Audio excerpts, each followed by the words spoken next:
Alright. I said I'd be back, and well, here I am. Lucky you. So, I want to do the cellophane on here.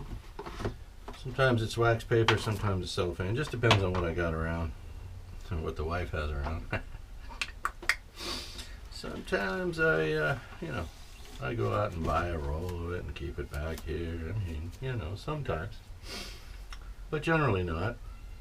I just go in the kitchen, look in the old cup board, and get what I need. And then I usually have to go out to the store at some point and replace it. That's alright. That's alright. Alright, same drill with the plastic or paper. Paper or plastic. Whether it's this stuff or wax paper, you do it the same way. And you do it the same way you do the plan. You just start in one corner. In this case, it doesn't really matter. It doesn't have to be all ironed out and straight at the corner. You're just going to lay the tape on whatever you got and stick it out. And the same is true as we go around the horn. You just find the edge of the plastic, and way off base here will be up here. So there's the corner of the plastic. I'm just going to grab it and pull it tight. Now this one, because it's saran wrap or plastic or whatever, it's stretchy. It's going to get the stress wrinkles in it. But don't stress. Let the plastic stress. We don't stress. We just keep rolling. Unless something horrible happens and we need to stop. We just keep rolling. Grab that corner. And you're going to pull that as tight as you can, away from both of the other corners. Away from that one and away from that one. And finally you just tack it down. You don't want to stretch it too hard. You don't want to be too gentle. You just want to find that spot. Grab it. Pull it up and away. Up and away. Now, you can see there's places in the middle here where she's... that's fine. You're going to do the same thing. Same way you tighten lug nuts or anything else. You go around the horn, you grab one end and then you grab the opposite end. So, just going to tighten these lug nuts. Grab the top edge of the plastic and just lift up ever so slightly. And you see how that gets a nice flat surface. The plan is completely covered. There's no exposed paper beneath it. Right? That's tight enough there. And we'll just grab the other side there and we'll be done. Taping your plan to the deck. That's how it goes. Real easy. Alright, so if you're starting out, never built one of these before, this is the best way to go. Yeah, you can switch up and do magnets and the stuff that all the cool kids are doing these days. This is old school. Tape is still relatively inexpensive. It's not prohibitively expensive. We got the deck here. We might as well use it. And then we'll grab some parts. So, looking at A parts, A, 1, 2, 3, and 4. These are all R. That's probably rudder. S is probably stabilizer. They're providing me with wing tips. That's interesting. We've got wing ribs, which are W parts, and MS. Not sure what that will be. Aileron. Aileron. More wing parts. MS. Oh, that's main spar. Okay, MS is a wing part. MS is main spar. Main spar 1, main spar 2. a couple duplicate sheets because we got a bunch of similar parts. Engine, nacelle, N1, N3, there's a wing rib on here. So those are the nacelle parts for the engines, and a couple of wing rib tube, or wing rib tube. Main spar, wing parts. I don't know what these little squares are. What are those, I wonder? W1A, 8 required. Okay. Looks like we're probably stacking parts for that. Fuselage, here we go. Fuselage formers, F parts.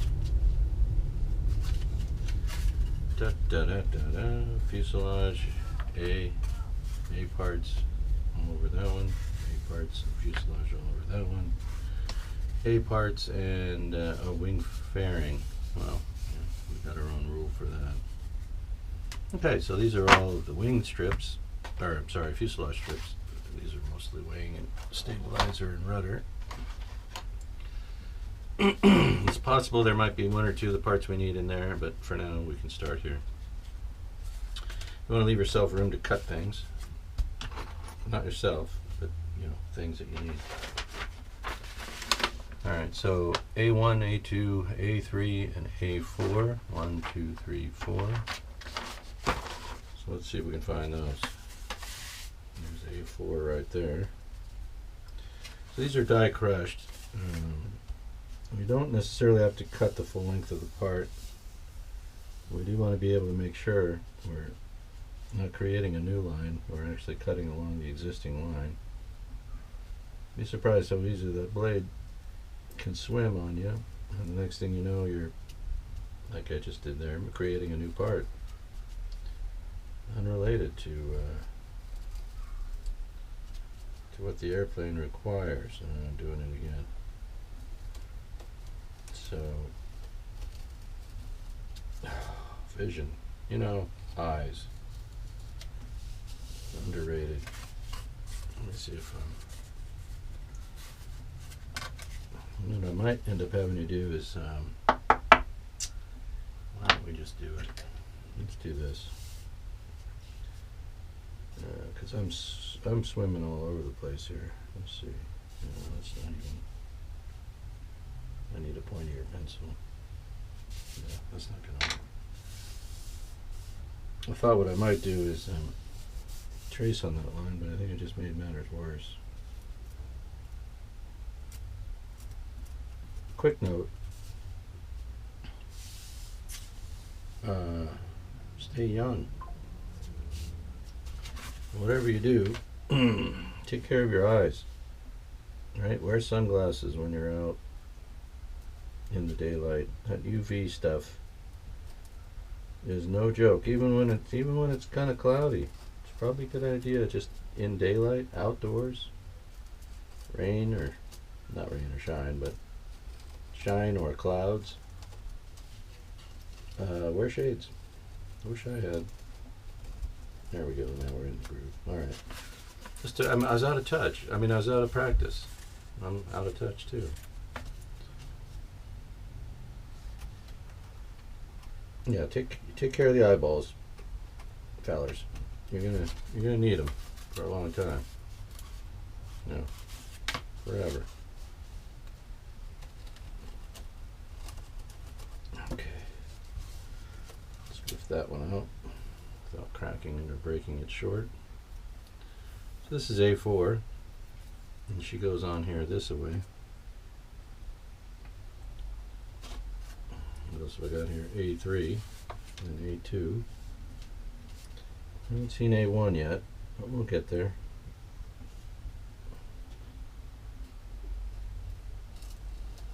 I could check the fridge. I bet we have A1 in there.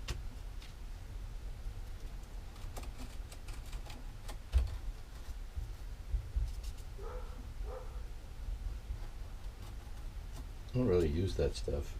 Worcestershire and A1. I'm not a fan. I like the steak just a little bit of salt, a little bit of pepper, and grilled just right.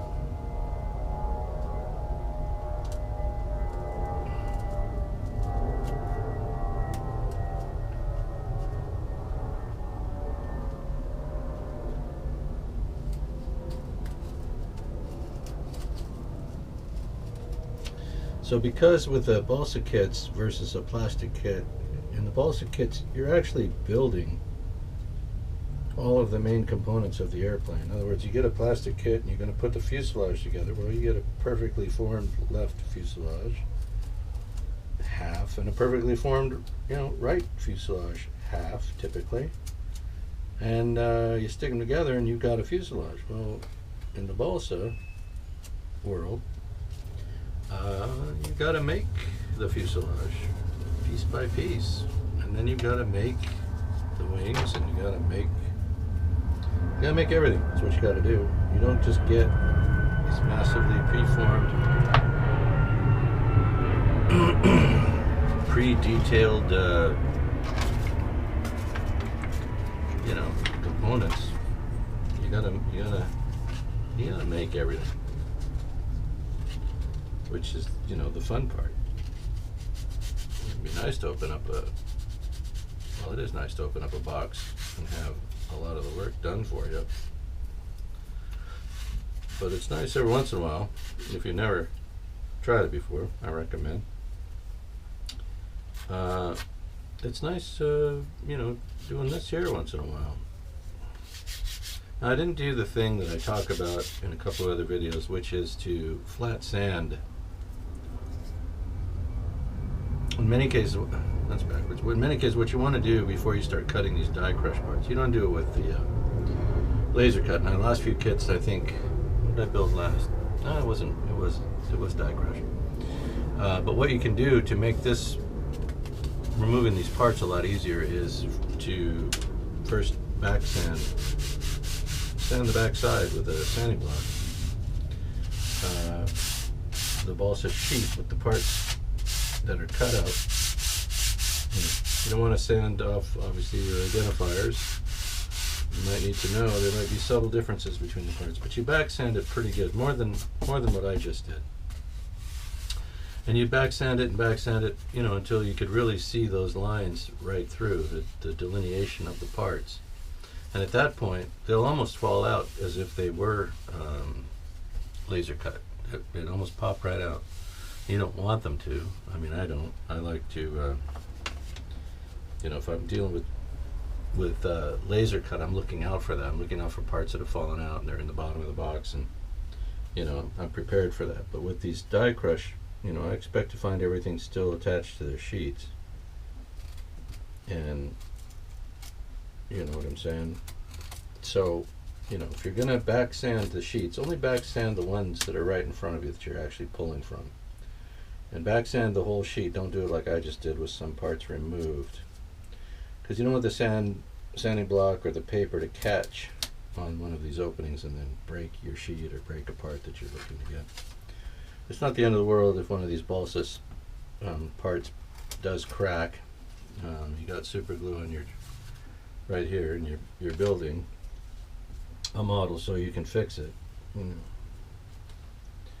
But it's nice not to have to do parts repair as you're trying to build. You want to just have everything kind of streamlined. And then I'll just clean the parts up. Anybody that's built a plastic kit knows. You get the flash off. Well, it's the same here. You got a little bit of rippage and trailing wood because it's not a fine cut. It's a kind of a rough crushing of the wood. So this is A2, so she goes back here, right there. And of course we're going to pin this up. I'm just putting these on here so I know what I've got in front of me. So we're looking for an A1. And there it is right there. I got an extra one, which is good. And that's because they die crush these sheets. And there's multiples of A5 and these are the side keel parts and whatnot. So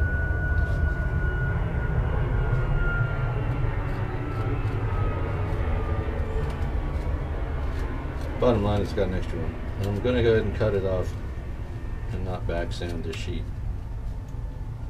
Because these, this particular, they must have new tooling because this is die cut pretty well. there's really no crushing going on here that you get with the older tooling. As it gets worn out and loses its edge, the parts start looking more like suggestions than, clean and correct